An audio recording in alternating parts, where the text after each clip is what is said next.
Hey guys, I am here today talking to you about our new format in programming inside the gym. So if you saw my email and I said I was going to send a link, here it is, sort of describing what is going to change in the gym. The programming itself isn't going to change, so you're still going to see the same type of workouts. None of that is changing. It's just where you're going to sort of place yourself in terms of the tracks that we're going to have. We're going to have 3 different tracks now. And those tracks are going to be goal oriented so that you get to pick your track and what your specific goals are inside the gym. So we all have different goals, and typically what we do in the gym is we put the workout up on the board, and then down below it's like if you're 55 plus or your fitness or your scaling or whatever, that's down at the bottom, and it's kind of like down there as an afterthought. Okay, this is where you're gonna fit. So what we're trying to do now is give everybody that ability or that chance to find their specific track and what works for them in terms of their goals.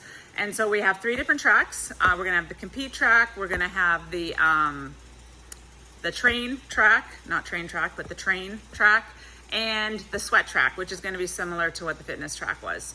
So then what you're going to see is on the board, and I've got it written behind me and we're going to go over that quickly, is you're going to see 3 different levels on the board, and then you get to decide where it is you fit, because you have different goals than everybody. So like Max Bennett has goals of competing in the Open, Steve Worley, a whole bunch of us, me included, have goals of competing in the Open and in the sport of CrossFit. But not all of us do have that. We have different goals inside the gym. Some of us are in here training for a sport or training for something to be strong outside of the gym, and you hear me talk about that all the time. What we do in here is to help us do what we want to do out there. So not all of us want to do the sport of CrossFit outside of here. We're just in here to get better at what we want to do. So those are you guys that play racquetball, play softball, play golf, play men's hockey league. They go skiing in the winter and water skiing in the summertime. They go hiking, they go snorkeling, all the things that you want to do outside the gym to make you fitter and stronger, better at your sports out there. That'll be the train track. And I'm going to describe what that specifically is. And then the last one is the sweat, or the people that are just looking for a kick-ass workout inside the gym, but not necessarily at the weights that we typically see in the compete and at the higher skill sort of things that we see in the compete level. So then the skills will be down a little bit to help you meet your goals, as is the weight. So kind of like what you would see in fitness.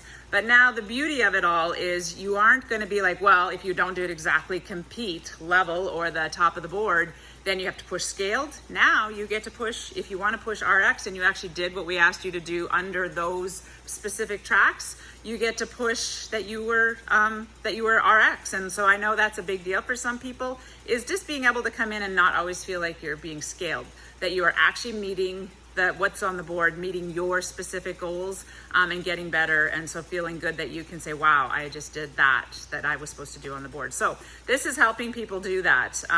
So then what you're going to see, and I've got a typical example, this is going to be our workout tomorrow. In the compete, you're going to have those higher level skills and the higher weights, the heavier weights that you're trying to hit that would be required of you if you were competing in the sport of CrossFit. So then you're going to see the muscle ups, and that's what you've started to notice in the gym.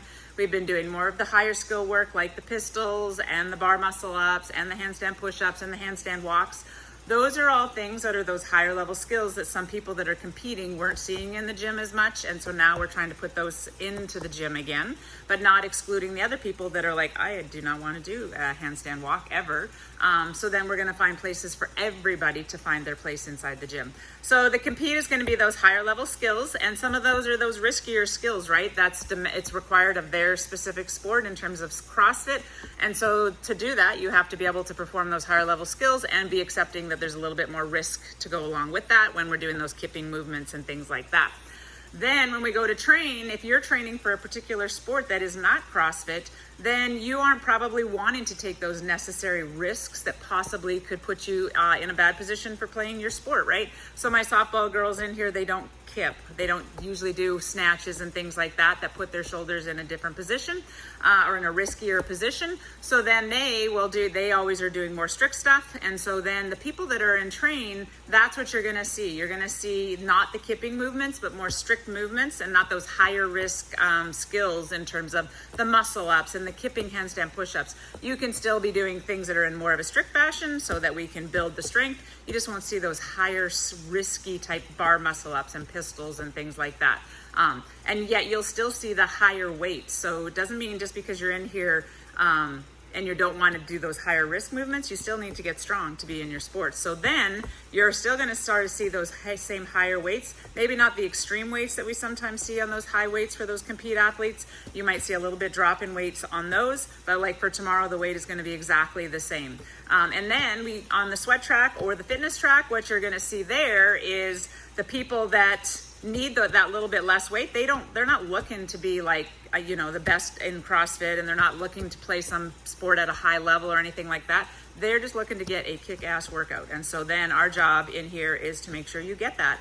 So you get better, faster, fitter, lots of cardio, those HIIT intervals, and then maybe not looking to have those heavier weights or even aspire to have those heavier weights. So then those weights are dropped down a little bit, like typical of what you would see in fitness, more realistic type weights for most of us in here.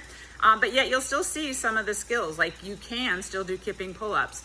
If you're in here and you don't have some special sport that you're looking to compete at, then you still can try to get to those kipping pull-ups, or you have those kipping pull-ups. That's not to say you won't see those. Today is going to be a good example where you're going to get, or tomorrow, but it's today, I've got it written and it's tomorrow's workout. So we're going to go over that, and then we'll answer all of your questions tomorrow in terms of how that looks. Quickly, I'm going to look at the board, let you look at the board. So tomorrow, for example, I don't know if you can see this, at the top, we have, we're going to be doing a little bit of a lift in the beginning, and if you see in brackets behind it, it's saying all tracks.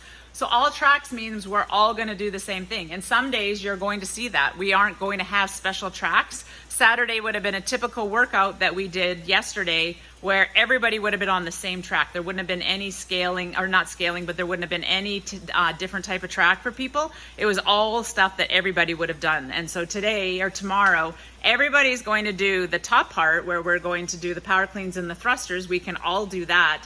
And then you're going to see where in the beginning, in the first part, it's the compete, then it's the train, and then it's the sweat track. And so then the differences are the rowing is going to stay the same. I'm trying to shoot out there.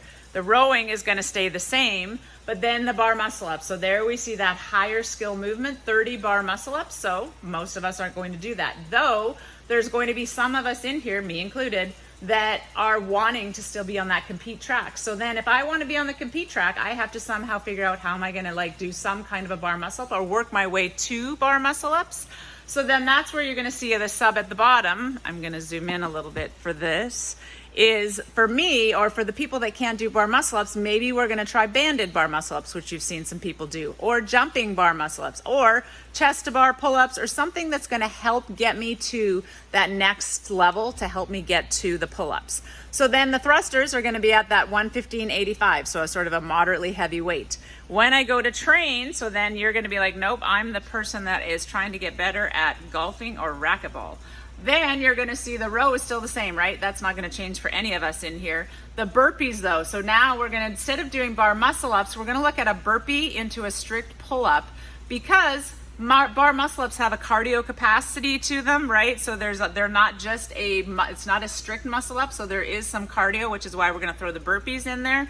And then you're going to see those strict pull ups. So we're not going to kip those in any fashion. We're going to do just a burpee pull up. But again, some of us can't do that. So then you're going to see where we're going to scale that burpee into, our burpee strict pull-ups are going to be scaled into 40 jumping chest to bar or 40 jumping pull-ups. So then we still get the pull-up part of it. We're not kipping anything, but we're going to put some cardio into it with the jumping pull-ups. And we're going to increase it a little bit because it's just going to be a lot less skill than those 30 burpee pull-ups. So then we're going to do 40. Then if we're going to go over to sweat, but as you can see in train, my weight is still, I'm sure this is a terrible video.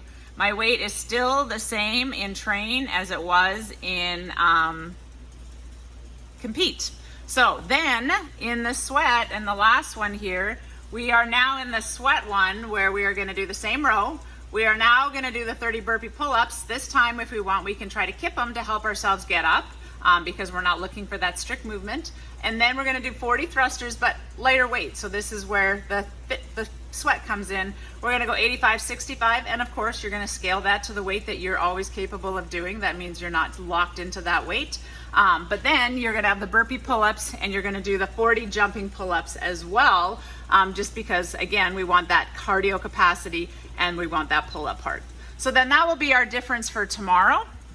And you'll see that tomorrow when you come into the gym if you're here, and we'll talk about that. So we are looking to hopefully let everybody find their spot in terms of where they fit, what their goals are, and help you be empowered to meet those goals every time you're in the gym. So I'm excited about this. The coaches have all been brought up to speed on this, so you will start to see this. The one last thing I'm going to talk about, and we'll explain this in Sugar WOD as well, is you're going to see all the different tracks in Sugar WOD. In Sugar WOD, that's the great thing as well. I can't remember if I talked about this earlier, is you get to push RX. So if you do something up on the board, let's say you're doing fitness and you're a sweat and you do the 30 burpee pull-ups and you do the thrusters at 85 or 65 pounds, instead of having to push scaled because you didn't meet the compete level, you get to push RX because that's what you did. You did your track specific to your goals and you hit it RX. And so I think some people are gonna really enjoy that as well, being able to find where they're at and not having to say, oh, I scaled it, and so that they get they get to fit where they fit. So I'm super excited about this. It's gonna be a little bit of trial and error as we go along in terms of programming for me and for the coaches. So bear with us as we help transition everybody into this. Please give us your thoughts and feedback too, right? So we got to make sure we're doing this for you guys. We're not doing this for me or for the coaches.